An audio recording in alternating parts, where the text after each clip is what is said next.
fue ese momento y de qué manera tu familia se hace de esta casa, en donde hoy está la librería, y del edificio en general. Esto fue hacia el año 1979, cuando Polo Rizzo, el socio de mi padre, se entera que este edificio estaba a la venta.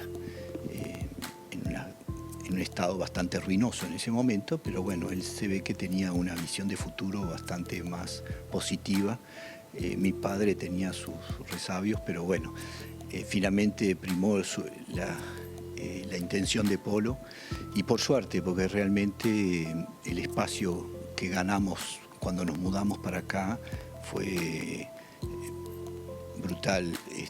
Este ambiente, esta casa, esta historia que tiene este espacio no podía haber sido jamás contada en el local pequeño que teníamos enfrente.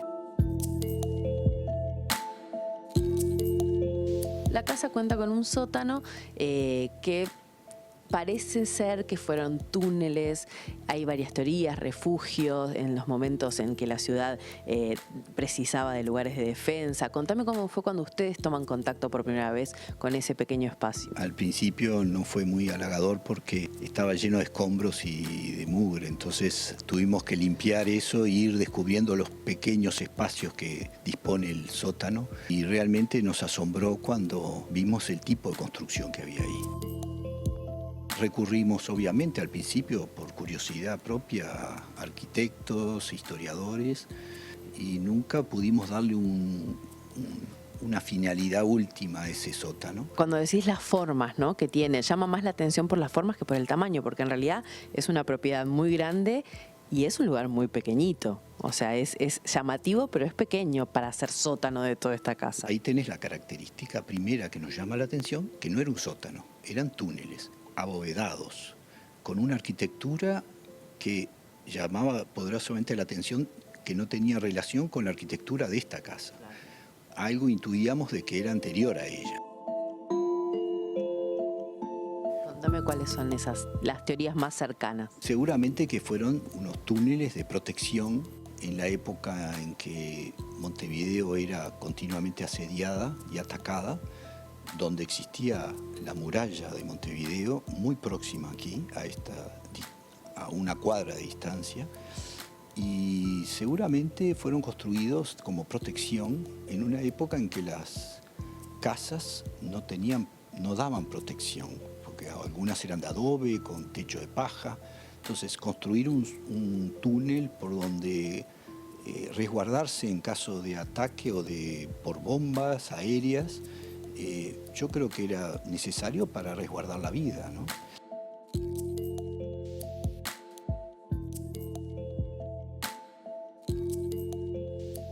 Acá suponemos que la época renacentista fue cuando se construyó esta casa, que ya Montevideo no necesitaba las murallas, no era atacada, y se construyen estas casas manteniendo esos túneles para darle una finalidad última que no era la original, que es la de aljibe, o sea, la de aprovechar ese espacio subterráneo para acumular agua de lluvia posiblemente, y aprovecharla para esta zona de la librería, que eran las caballerizas de la casa, pues la gente vivía en el primer piso.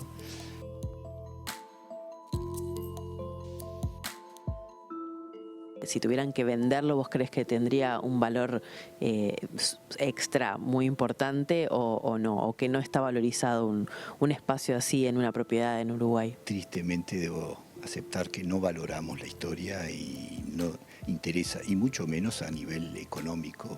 Es simplemente un gusto personal que nos damos nosotros. No creo que alguien mañana que compre la propiedad lo haga ni siquiera pensando en los túneles, y si están los túneles hasta puede llegar a ser a futuro una contra para su adquisición si lo nombraran patrimonio o le dieran alguna de esas defensas que deberían tener en realidad, porque a veces la gente en esos casos piensa que no puede hacer reformas y le quitaría valor. Tampoco estamos cerrados a que se sepa que existe, no estamos cerrados a que esto sea considerado patrimonio. Al contrario, todo lo que esté relacionado con la historia nuestra, y nosotros estamos totalmente a favor de que se cuide y se perdure y esa labor la estamos realizando nosotros. Estamos abiertos, ya te digo, a cualquier investigación, a cualquier nombramiento que sea falta, porque está ahí, es parte de nuestra historia y ojalá dure otros 500 años más.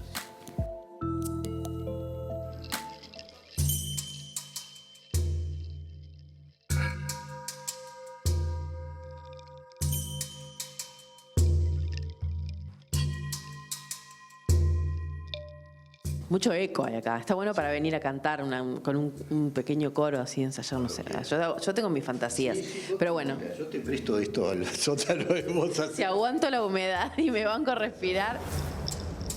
En realidad pocos de nuestros clientes saben de la existencia de este sótano, pero los pocos que lo conocen realmente están un rato y no les da para quedarse mucho rato. Decimos que acá encerramos a los que nos roban libros.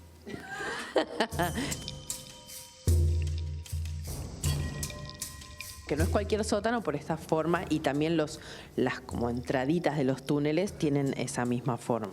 Sí, acá hay 2 o 3 peculiaridades arquitectónicas que, bueno, no fue construido como un aljibe originalmente, porque los aljibes son rectangulares por lo general o cuadrados pero nunca abovedados. Eso te da la pauta que no fue construido como aljibe. Y segundo, que hay construcción que es posterior a la original. Seguramente esto eran 2 escapatorias depende de dónde vendría el enemigo, irían para un lado o irían para el otro. Hay dos salidas más, ¿no? Aquí arriba. No, esto en realidad yo creo que fue construido posteriormente ahí va, cuando se construyó ya como aljibe o como respiradero también, porque también si esto iba a ser un lugar de esconderse ante un ataque, tenías que respirar de alguna manera. Entonces, esta y otra abertura que está por allí podrían ser considerados como respiraderos, que después fueron usados cuando fue utilizado como un aljibe para sacar el agua.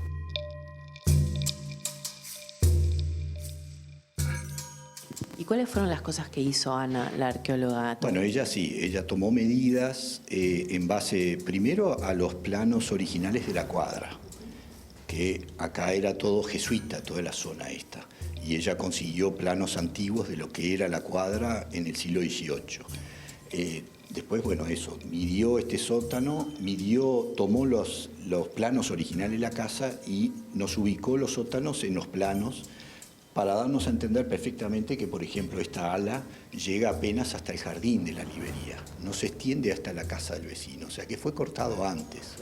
Y esta llegaría casi hasta el borde de la calle. En ese sentido nos ayudó bastante a ubicar dónde está bien el sótano con respecto a la casa.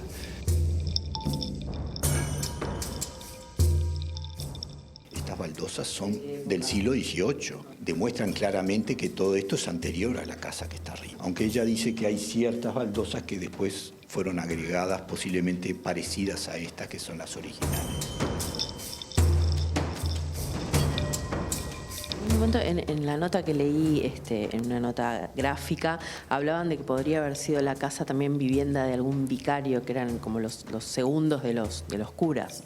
Sí, bueno, en ese periodo que te digo de que los jesuitas eran propietarios de toda la manzana, acá vivió el primer vicario de Montevideo Barriales, pero no en esta casa. En el terreno sí, pero que posiblemente haya sido en la época de él que se haya construido estos sótanos. No olvidemos que en esa época los jesuitas tenían mucha mano de obra bastante económica, por decirlo de alguna manera, que eran todos los indios guaraníes que trabajaban con él. Sí, a lo mejor eran esclavos, sí, posiblemente, pero era lo que había en ese momento. Seguramente estos muros fueron levantados con mano de obra barata y por eso la usaron los jesuitas seguramente para protegerse, calculamos nosotros, y para estar conectados entre ellos. Más que generosa o sea, que nos hayas recibido en este espacio y todo lo que nos contaste, súper interesante, y a tener en cuenta, ¿no? Todo este tema de aunque sea la señalización y la protección de este lugar en algún punto, que es una reserva histórica muy importante. Muchas gracias, Andrés. Sí, un gusto también.